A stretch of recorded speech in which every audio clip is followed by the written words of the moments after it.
Hi everyone, my name is Corrado Nai and I am a science writer working as a freelancer, currently based in Jakarta, Indonesia, originally from the Italian part of Switzerland, and I also lived in Germany and Spain and the Netherlands before coming to Indonesia.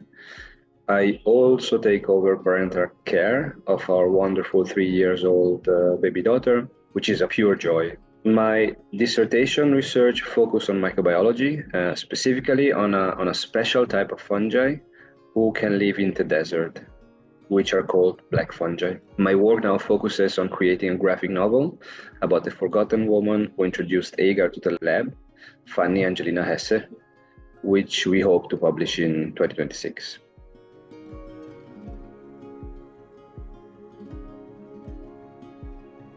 Just doing a PhD is amazing. I think it's an incredible achievement, but we tend to forget this in academia, partly because academia is so competitive and everyone holds a PhD.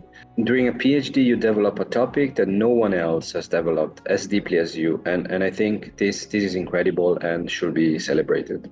Personally, I tend to be overly critical with myself and tend to have a low self-esteem. So I don't think too much about it, but I'm really proud of it, and maybe I should think more about it. And I'm also most proud of my writings. I was always more excited to write than to do research in the lab. My background is scientific, so I work in the lab doing experiments, but writing was always my passion and the thing that brought me most joy. And I am most happy that now I'm developing a career as a science writer. It makes me proud of what I could achieve with writing, which is only possible because of my background in science.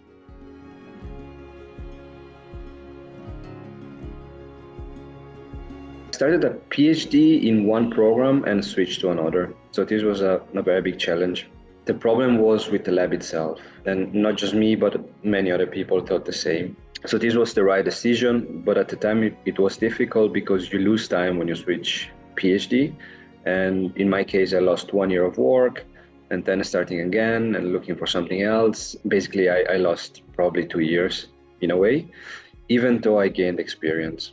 So the time itself was not lost. And the experience was both, the experiments I learned, the protocols I learned in that year, but also the experience that I gained in the decision to change lab. So maybe my takeaway will be that it's not the end of the world if you switch a PhD, but it's rather a possibility. And reflecting back, this influenced me quite a lot. If I could go back, I will not choose the laboratory I chose in the first place anymore, of course, because I knew I ignored some red flag when I decided to go to that lab. I thought that this decision will make me more successful as a scientist, and maybe I thought that this is what's everyone is going through or has to go through with a PhD, which of course is not the case. And so maybe I will not choose the lab in the first place. But then again, thinking back about it, the decision was right. And the decision to switch was right. And even though sometimes I ruminate about it in a bad way, I still think it is part of my path in a way. And in my next PhD, I think this influenced me in a way because I saw science and academia as a cutthroat business, and that you need to be ruthless and you need to accept a lot of things happening, and that everything is based on hyper competitiveness, which in a way is true, but again, it was also part of my attitude in a way, and my lab where I was in influenced me in this way. Well, at the end of the day, this was the biggest challenge in my career, and I'm still happy that I went through it because it helped me grow.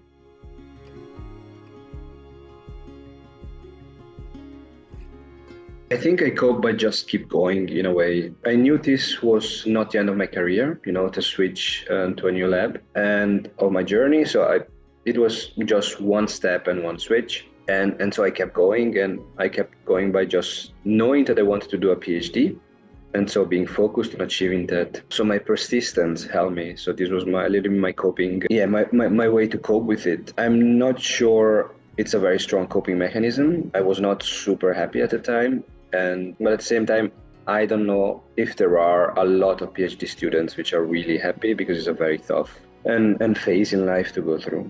I think it's difficult to relate with other in dissent because it's very deeply personal, and of course you see what other people are struggling, and the narrative about grad school is that it is tough and you have to go through it.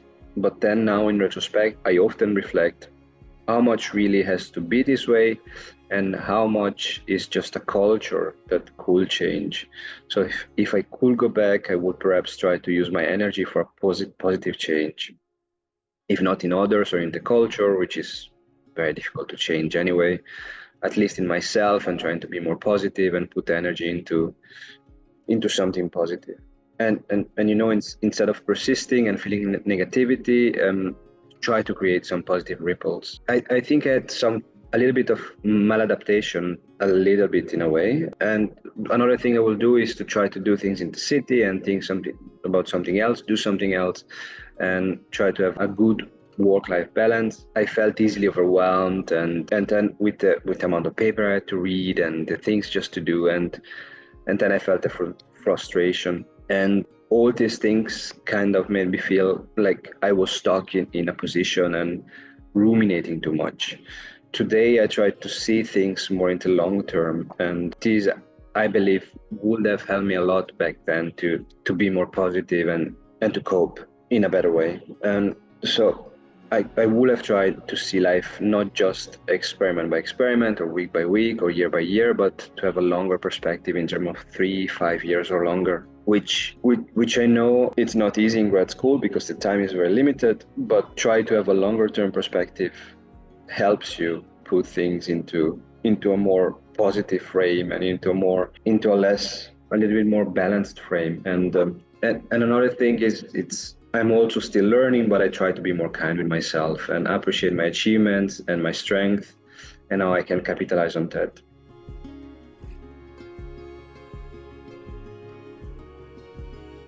To have a long perspective in life and in your project. Now, that's easier said than done, especially given the limited time in grad school.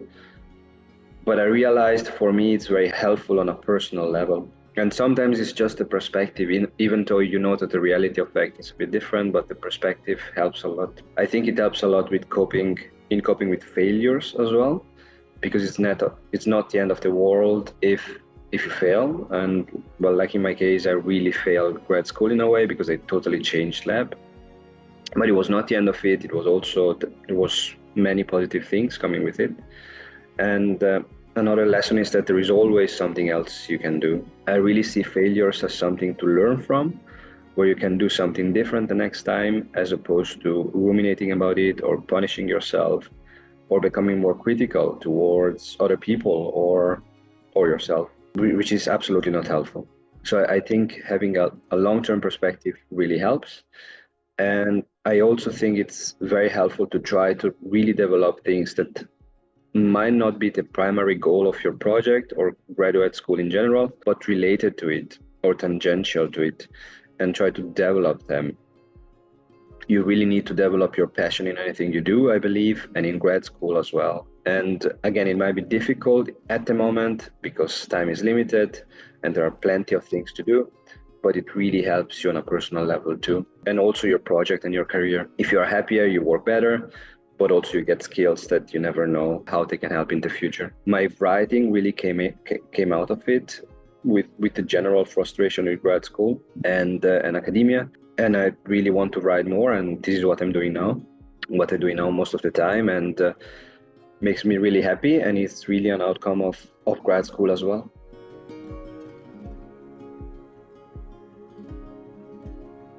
I would say don't be scared about failure. I think it's an integral part of anyone's journey. Grad school is very scary because there is a time frame and it's competitive and you have to achieve certain things, certain goals. But the more you fail, the better you get at anything. So try, fail again, and fail better. And again, it's easy to say, but if you are scared of failing, then you will not be part of this very important cycle of failing and trying to get better.